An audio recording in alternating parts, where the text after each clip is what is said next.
All right, we are really getting done with this.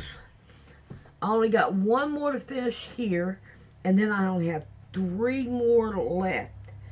And then we're going to want to sew all the way around these to make sure that they're stiff enough and even enough.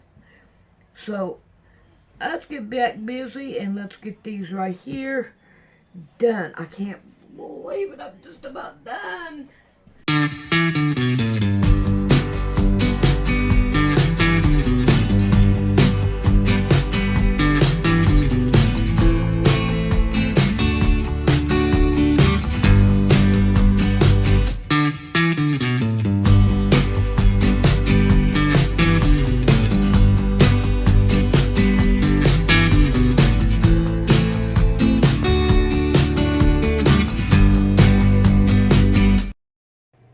Orchestrated the assassination, and do you think that we will ever find out the truth?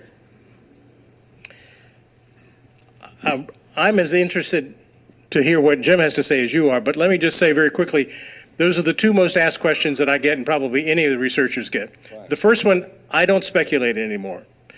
Mark Lane told me that a long time ago. He says, because even if you say, well, I think, and this is just an opinion, they'll go away and say, well, Grover said thus and so, and I found that that's actually the case. So I won't do that. But the second question I find a lot more interesting. Will we ever find the answer? And my sense is, not ever having written a book, I can say this. Who's to say we don't already know? Who's to say that somebody, one of those people like Jim who have written these incredibly wonderful books, exhaustive and very thorough, hasn't asked the right questions, interviewed the right people, come to the right conclusions, and written it up in a way that is completely or 95% correct? Well, how would we ever know? Because it sits in this library of Kennedy books that stretches probably all the way around this room and beyond. And the press have abrogated their responsibility for deciding, giving their estimates about the veracity of this one and the scholarship of that one and the terrible writing of this one and all that. Plus, they have abrogated their responsibility for doing their own research. It was the press, let's not forget, that broke Watergate. They have decided not to do this in the Kennedy assassination, and I don't know why. And I concur. And like I said, I've been a journalist for 50 years. I dedicated myself to being a journalist in the late 50s, been at it ever since, and I'm here to tell you openly, I'm ashamed of my profession because there's so much information out there that has not been presented to the public. Why is that? There's various reasons. A lot of it's inertia, a lot of it's just ineptitude, a lot of it's laziness, but then there's also, as was determined through the Church Committee and other congressional committees, there has been an infiltration of the major news media in this country by the CIA and by other NSA and by other government alphabet agencies. It's really terrible. Now, Mr. Proctor is absolutely correct. It doesn't matter what we say, somebody's going to say, well, he said this, and I respect him for that. I'm just dumb enough and I'm tired enough of this whole thing. I'm going to tell you what I think happened, okay? This thing is multi-leveled, all right? I think at the very top, you're going to find the Rockefellers. You're going to find the Rothschilds. You're going to find the international banking families. You'll never be able to reach them, okay? David Rockefeller was publishing full-page ads in the New York Times blasting Kennedy's economic policies. So he obviously wanted him out of here. And these bankers are the ones that really run the country. Now, below them, you find Allen Dulles, and you find McCord of the CIA, Helms, and these guys, and they all, let's face it, they represent Wall Street. And when Wall Street decided that Kennedy was a threat and Kennedy wasn't doing right, and we could go through the whole list, he was not going to send combat troops to Vietnam, no Vietnam War. He was trying to seek rapprochement with Castro, something that they didn't want. He had negotiated with the Soviets in ending the missile crisis instead of going to war, which they wanted to do. He was threatening to take away the oil depletion allowance to the Texas oil men. He was trying to remove the power of the Federal Reserve. In the summer of '63, he issued $4.2 billion in silver-backed, red-inked $5 notes, United States notes, not Federal Reserve notes. This is money we don't have to pay interest on, okay? That's very critical. In fact, the very first assassination attempt in U.S. history was against Andrew Jackson. What was he doing? He did away with the International Bankers, First National Bank of America. So he had angered all these people. Now, once that consensus was reached at that level that something had to be done about Kennedy, then it came down to, I think, Operation Mongoose. This was the secret war against Castro, headed by General Edward Lansdale, who had a big record. In fact, there was a book about him and a movie called The Ugly American.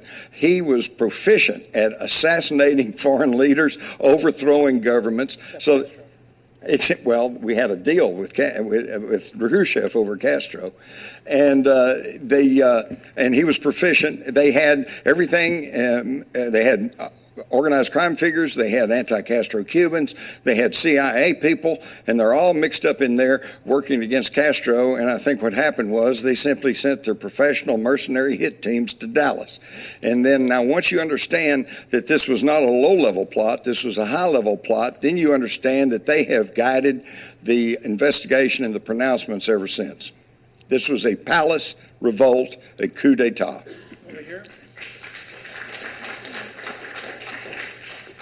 Jim, I just want to say thank you again so much for being here. You're the very, very best that I know of on the subject of JFK. Well, I'm sorry, but I mean, Jim's been doing it longer and we correspond back and forth. But would you share with us, as we've discussed by email, when Sarah Hughes, Judge Hughes, came upon Air Force One and first approached LBJ, she apologized for not having something with her. Would you share that, please?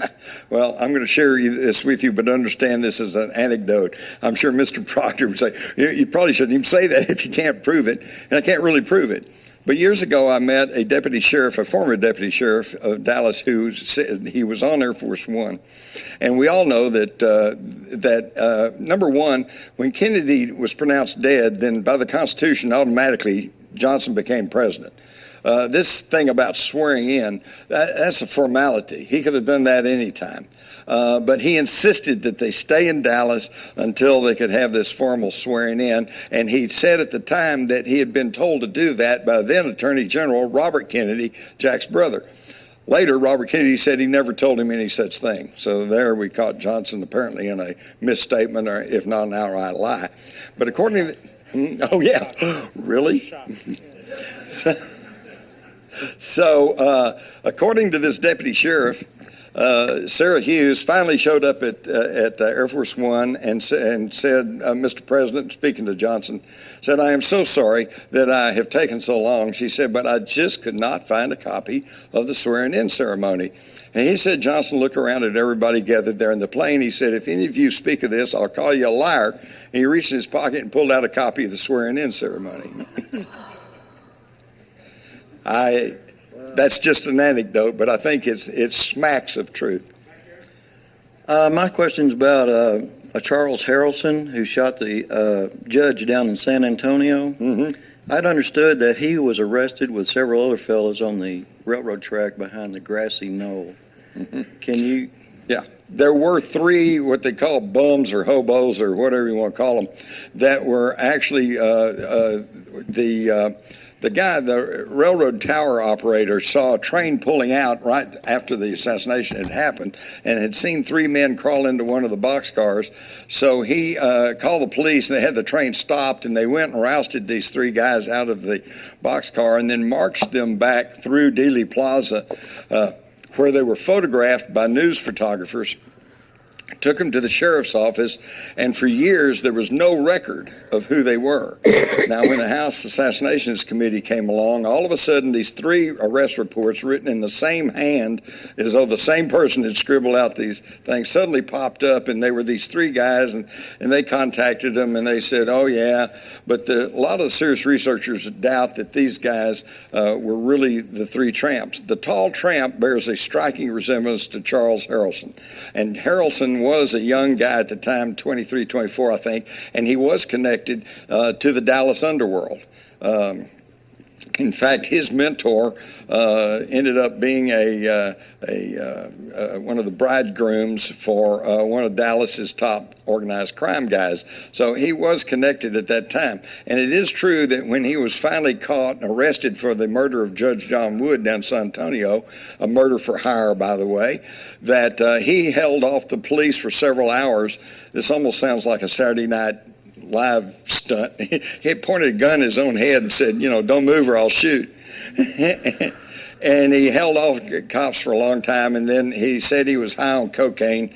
And at that time, he said, I'll clear up the John Wood assassination and also the Kennedy assassination. And then while he was being held in jail, in Dallas County Jail, one of the Dallas reporters went and interviewed him, and he said, well, listen, I can't talk right now because my jail cell is bugged, which turns out to be true. A few months later, it came out that, yes, they had tapped his jail cell.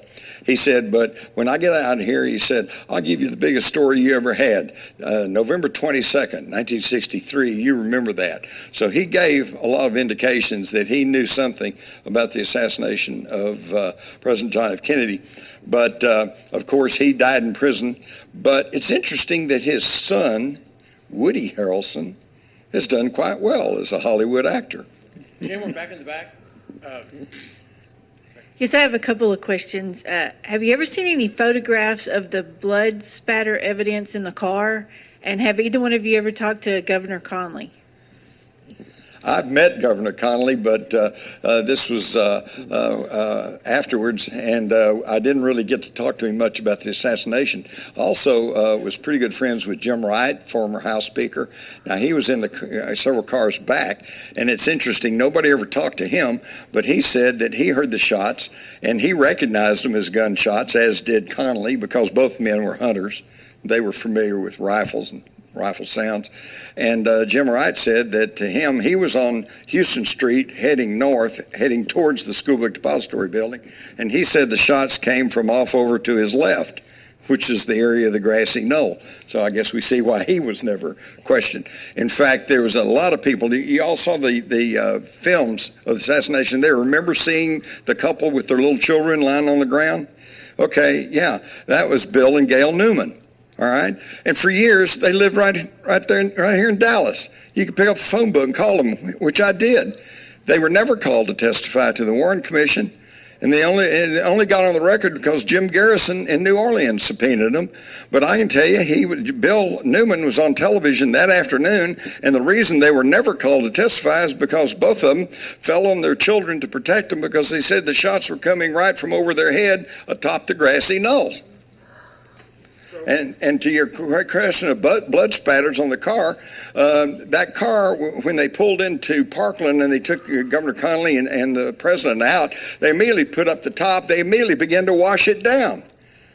Okay, and then on orders of Johnson, it was sent off and rebuilt and made bulletproof glass was put in it, and it was painted black. It had been blue on the day of the assassination. And apparently on orders from Johnson, and then, interestingly enough, he would never ride in it, okay? Are there any comments? Just a periphery, if you are interested in that car, you can go to the Henry Ford Museum in Detroit and see it in its current form. But Jim's absolutely right about the condition inside the car. There was never going to be anything taken from that because the car was completely cleaned and also off limits. Back here. Three-part question. One, Mr. Proctor, it would seem that the two men that went up into the switchboard area that were listening into the calls or were going to listen into the call that we make, it would seem like they would want that call to go through so they could gather more information, might find something else that would help them with their case. So it seems odd that they just told her not to put the call through. Second question for either one of you. I assume that some of the documents that are going to be released in October 2016, I guess, is when some more documents are going to come out. Would some of those be from the House Assassinations Committee and the Church Committee, some of the backroom conversations that were taken or testimony that were taken and were never released to the public? And the third part, Mr. Mars, the Redbird situation is interesting to me. I've read about the Tosh Plumley part of it and flying the plane in there from Garland going over to Redbird. And then I've also read where Agent Hosty of the FBI said they had tracked a plane that had warmed up its engine set and had been tracked and arrived in Mexico City at about the approximate time it would have taken to get there, and it went straight to a Cuban airliner that was parked, and then it went on to Havana. So any extra you can tell me about what went on at Redbird? Before you answer the question, I want y'all to say what happened to Rosselli. His pieces were found jammed in a can floating in Biscay Bay prior to, just as he was being subpoenaed to talk to the House Assassinations Committee. In fact, the one that got me was there were 7 FBI officials, all of whom had been instrumental in the FBI investigation of the Kennedy assassination, who were all subpoenaed to appear before the House Select Committee on Assassination, and they all died within the space of about 4 months. I fell off a ladder. William Sullivan was mistaken for a deer in his backyard and shot by the son of a New Hampshire state patrolman. Terrible accident. And there they all went. Okay, and Rosselli, he's found murdered. Giancana, he was being subpoenaed and he was under government protection. But one particular night, they all stepped out to get a pizza or something, and somebody came in and gunned him down in the basement of his own home before his federal guards could show up again. And quickly, I think this ties into your first question about who these guys were in the suits, okay? To me, I don't think there's any question they were federal officials. I've already told you how they took over the case from the very beginning, threatened Dallas police, intimidated them, ran all over the place, and I am pretty sure that they were given orders that because they had to allow Oswald to have his phone call, right? I mean, that's constitutional law. And so they had orders to go up there to the telephone operators and tell them if a call is going out from Oswald, do not connect it. And they were also, I'm sure, taking note, mental note, or even writing down who that call went to. And as far as Mr. Hurt goes, yes, I don't think he was probably active in the CIA at that time, but with that intelligence background, then he was a perfect cutout. Okay, he was the guy who would have taken the call and then called Bishop or somebody who had power over Oswald. You have to understand, if this, when you start talking about the investigation, why didn't they do this, why didn't they do that, there was nothing standard about this investigation because it was never conducted at the lower level. If this was a common street shooting, the detectives and CSI, all of them would be in full mode. They'd get to the bottom of it. They'd track every clue, and they'd find out what did it. This happened from the very top, and they closed the doors instead of opening them. And to get back to the 2 men in the utility room, I've thought many, many hours about that, and here's what I came up with, and it's the only thing that seems to me to make sense. They, as Jim said, they've got to let him at least go through pro forma of making a phone call. But they don't necessarily have to let the call go through. And in fact, it would have been thought better for it not to go through, because if Oswald was working with anyone outside, and regardless of what they were saying to the public, I think a lot of them had some ideas that maybe that was a reality. If there was some information that was going to be encoded or whatever between the two in that conversation, they didn't want that to happen. But it was very important for them to find out who it was he wanted to call.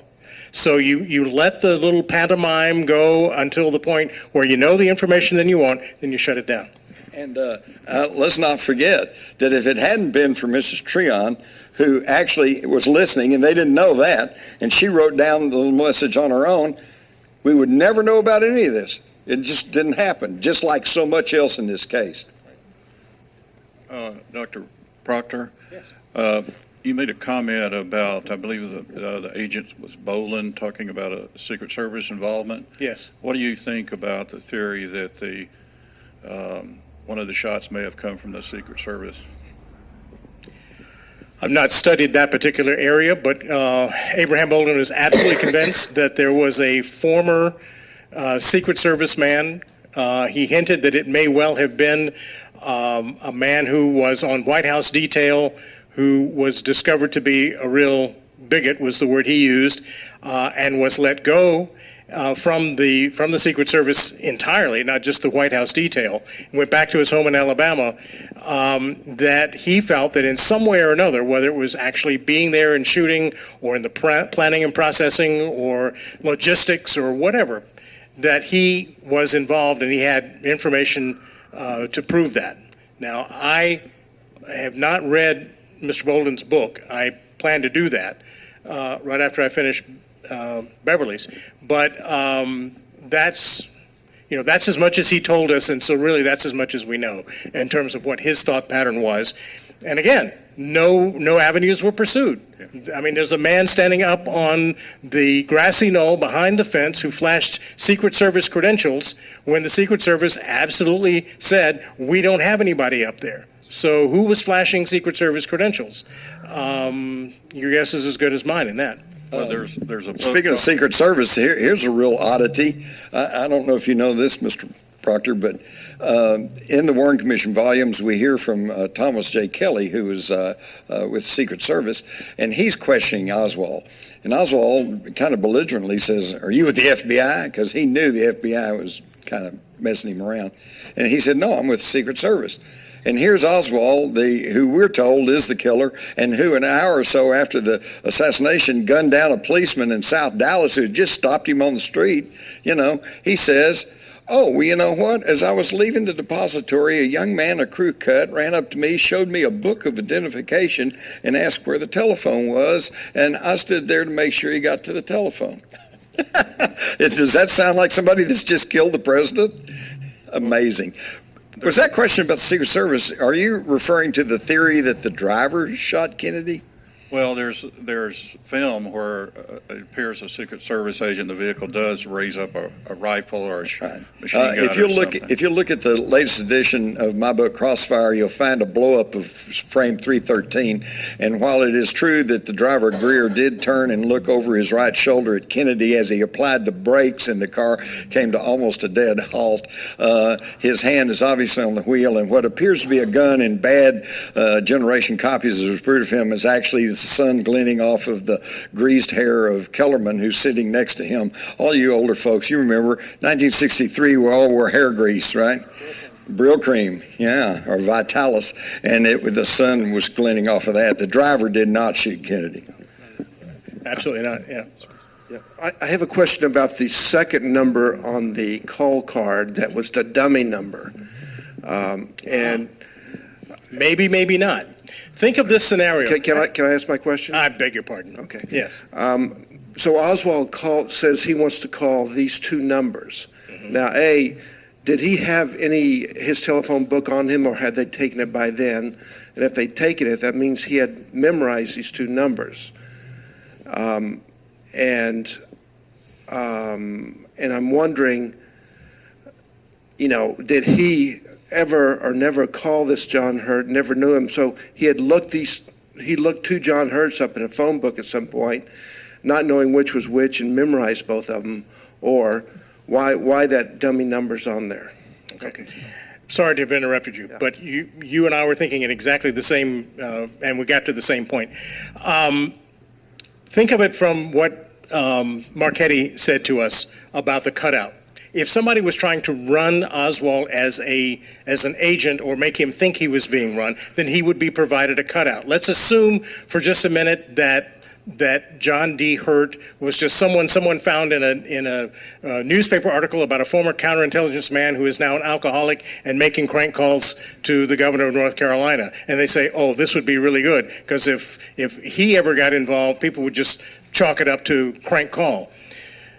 What you would do is say, if you ever get into a situation where you need my help, call John Hurt in Raleigh, North Carolina. He memorizes that. He goes away. He says, all right, I bet I can't do directory assistance or information if I'm ever in jail or if I'm really hung up somewhere. So I better memorize the numbers. He calls information. He says, there's two John Hurts. And he says, probably something rather rude, and says, okay, give me both numbers, which I remember back then they would actually do, though they won't do that now. And he got both numbers, and he memorized them, and that's how they ended up on this. That's the thing that makes sense, And that's exactly what I think someone in Oswald's position would have done. How do you feel about that? I feel exactly the same. Somebody, whoever was running Oswald, said, if you get in trouble, call John Hurt in Raleigh. And they couldn't know there were two. Yeah, they didn't know that. And the John D. Hurt, of course, as I said, has already been implicated with the ONI and intelligence training there at Nag's Head. And so, chances are that as the assassination approached, I want you all to understand something very clearly. Lee Harvey Oswald was not an innocent person off the street. It was not like he didn't know anything. He was mixed up in all of this, from his work with the anti-Castro Cubans to the pro-Cubans to his leafleting in New Orleans, et cetera, et cetera. Guy Bannister and David Ferry, that whole crew. And then, in fact, he was handing out pro-Castro literature in Dallas, which doesn't usually get mentioned. But I talked to a Dallas policeman who had started to run him in one time because he's on a street corner in Dallas handing out pro-Castro literature. And they had a big argument. And he said, it's my First Amendment rights. And the cop finally said, okay. So, he was laying down this legend, as they say in the CIA, a cover as being pro-Castro. What a perfect patsy for the assassination. And so I think as the assassination approached, Oswald began to know that something very heavy was going on. In fact, I'm going to tell you, you may disagree with me, Ms. Proctor, but I think Oswald is a low-level intelligence asset. I'm not going to call him an agent. I don't think he had an employment record as such with anybody.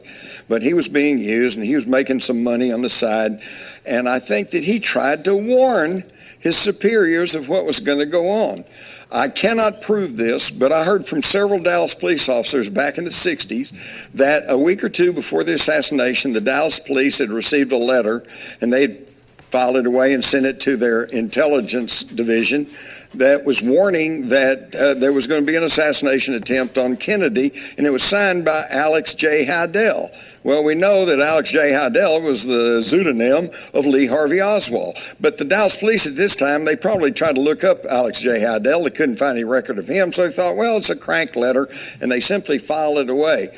Now, what these policemen also told me back in the 60s was that on the Monday following the assassination, the FBI swarmed all over the Dallas police headquarters. They went through their lockers. They went through the desk drawers. They went through the filing cabinets. They said they even went through the saddlebags on the motorcycle officers' motorcycles. And of course, then when they went to look for this letter from A.J. Hidell, it's not there anymore. So I can't prove that.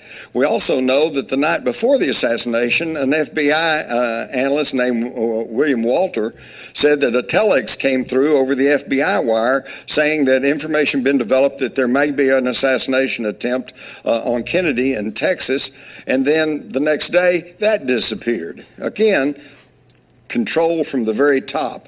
But Walter went, I believe he testified to the House committee, didn't he?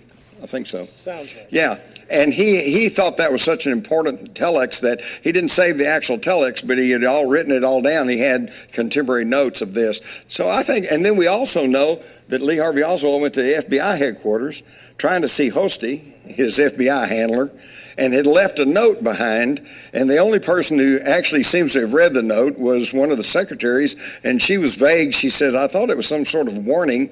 And of course the FBI said, well, yeah, he was warning the FBI to not bother my wife again, or I'm going to do something bad to the FBI.